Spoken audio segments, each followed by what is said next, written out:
પ્રધાનમંત્રી નરેન્દ્ર મોદી આવતીકાલે અમદાવાદની મુલાકાતે આવશે। તેઓ અમદાવાદ આવી રસી વિકસાવવાનું કામ કરતી કંપની ઝાયડસ કેડિલાના પ્લાન્ટની મુલાકાત લેશે।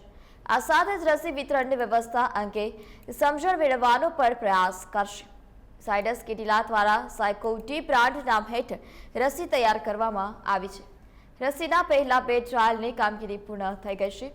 ત્રીજી ટ્રાયલ આગામી ડિસેમ્બર સુધી શરૂ થશે।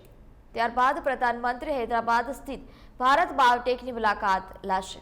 હૈદરાબાદ બાયોટેક કંપની પણ કોવિડ-19ની રસી વિકસાવવાનું કામ કરી રહી છે। તેની કોવેક્સિન 3 ટ્રાયલ પૂરા કરી દીધા હોય તેવો પણ કંપની દાવો કરી રહી છે। તે ઉપરાંત પુણે સિમરન ઇન્સ્ટિટ્યૂટની પણ મુલાકાત પીએમ મોદી લેશે।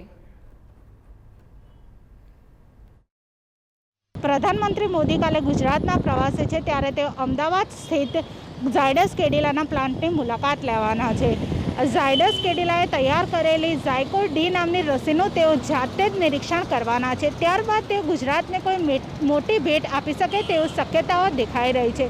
વડાપ્રધાન મોદી 11 વાગે જે હૈદરાબાદની બાયોટેક કંપની છે તે તૈયાર કરેલી જે કોરોનાની વેક્સિન છે તેનું પણ નિરીક્ષણ કરશે અને ત્યારબાદ તેઓ પૂનાની સિરમ ઇન્સ્ટિટ્યૂટમાં પણ મુલાકાત લેશે।